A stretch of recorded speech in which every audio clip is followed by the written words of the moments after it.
Who are the Extra Solarians? What cybernetic modifications have they made?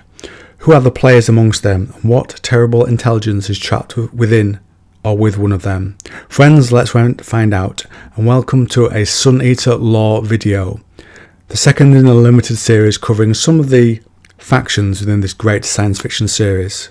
I could find little to no art for this subject, so I've drawn on 40k art and Battle Angel Elite art for some adjacent cybernetic art upgrades.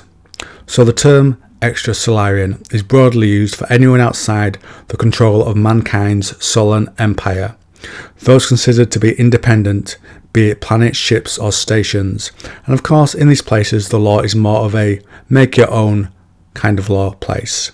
A key faction amongst them are the Exalted. They are into extreme cyber mods.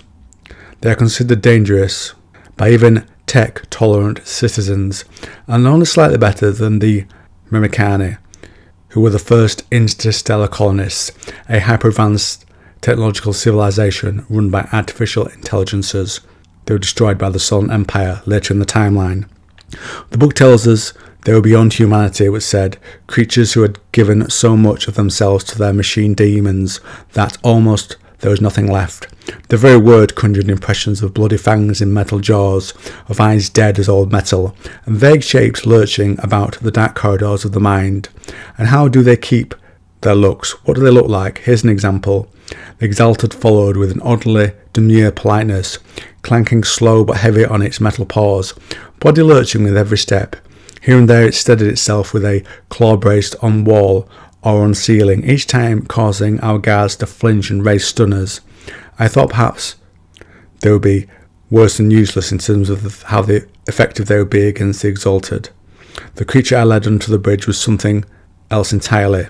We did not even know if it was human, if somewhere deep in that carapace there lurked a heart or brain or face. For all we knew, we had admitted a machine, a demon, onto our ship. And how do the Exalted look? Here's another example from the books. The Exalted, for exalted he must be, sat like a smashed statue. What limbs remained were fragmented. One metal calf removed at the knee, both arms gone to the shoulder, exposed wires and fibre optics twisted. But for hoses, I guessed, they were nutrient delivery and waste removal. It stood apart on a stack of old pallets draped with a starry cloth. This rusting carnival twitched as I approached, turning a single red eye on me from the centre of its forehead. Laser bright it was, and I shielded my own eyes as its point tracked across my face. I could still see its face, the only human thing in all that nightmare of steel, the dark skin gone ashen as though there was no blood and little fluid beneath its surface. The human eyes were closed, but it moved like a human's face and spoke with a human's voice, a voice deep as darkness. There is also a place within the lore of this series called Fosas. This is a myth, an outpost world belonging to the Mericani, and it's also a hideout for exalted pirates. Legend also says the Mericani were defeated by an ancient hero, Kagara. If you travel there, know you will find the most extreme black market genetics, ruled by a mysterious warlord known only as the Undying. Now here's a little idea of what it looks like. With my own eyes I beheld the white curve of her beneath the blackened baleful eye of her dead star. Never before had I even seen such an undead sun. Stillborn, a pitiful brown dwarf, glowing less than the meanest ember, vaster than the vastest world. The planet itself was almost as dark, lit only by the ghastly white lights of what I took for cities. Many times I have read of sailors lost out airlocks or through fractured hulls, their bodies burst by vacuum, faces drawn and pale as the faces of men drowned at sea. In the tales, these ghouls cry out to torment their living crewmates. I have seen many such faces myself, and heard their silent song. The planet cried out to me, the same. Dim Fosas. There was no one to greet us when we landed, no customs officers, no police. There weren't even other merchants in all that bare and echoing hall. Stars shone through massive windows, and the smouldering wheel of the brown dwarf smote above and near at hand, larger than any truer I've ever seen. It filled half the sky above and beneath us, and beneath it, 40,000 miles below our feet, the lone and level snow stretched far away. But here there were no advertisements, no holographs of women or of smiling cartoons, no vendors hollering from street corners. The city beneath Fosas was somber as a sepulchre. What people there were, and there were a great many people, moved quietly about their business and did not look up. It's here the hero, Kagara, lives on, one who had learned the ways of the exalted, took control of the American outpost Fosas and used the technology there to aid him, and used it also to hurt to have terrible revenge on those who had enslaved him. Here is a little from the books of the looks of this being. That Xanthus king surveyed me with eyes like coals. He reached inside his robes and adjusted the drape of one of his many hoses. I'd had my next series of remarks prepared, but they fled me.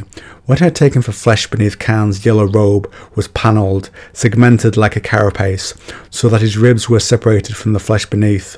The hose he'd rearranged ran up under his ribs, towards whatever organ there passed for a heart. Khan had been able to maintain his life for so long as he had, due to backup clones, who he can copy his mind into when he is done with his current body.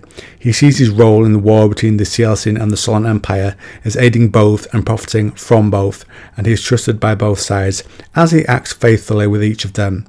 He plays the part of servant when he works for the Seleucid, and his hedonism is on display, as his existence is focused on new bodily experiences, which is why he has changed bodies so many times.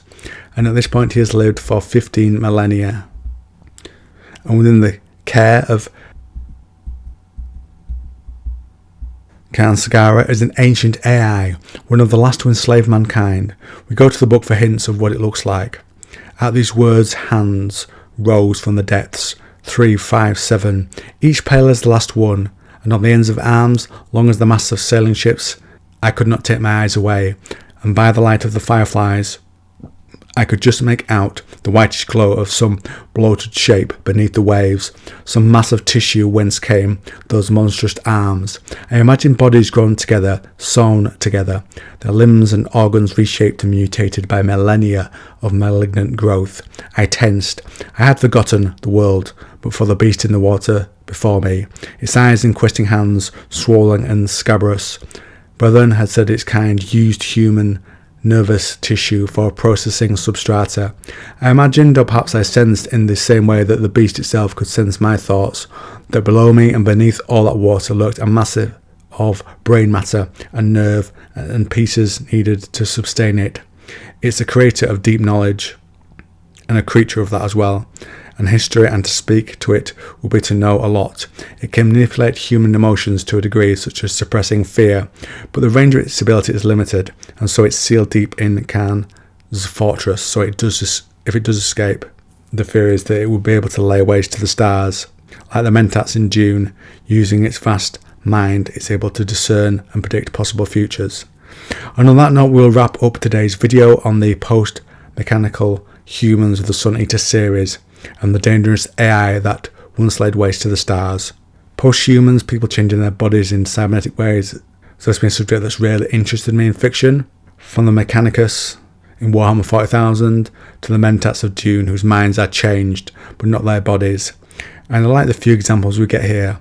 Honestly, I'd be happy with a series just about these characters, but they are a page in the larger world of the Suneater series. I have one more video planned on my desktop at the moment about the greater alien races within this series, such as the Quiet and others. It's on my desktop staring at me right now to be done. And why I mention this is the limited series, because there are a few subjects I want to cover within the Suneater lore as a whole.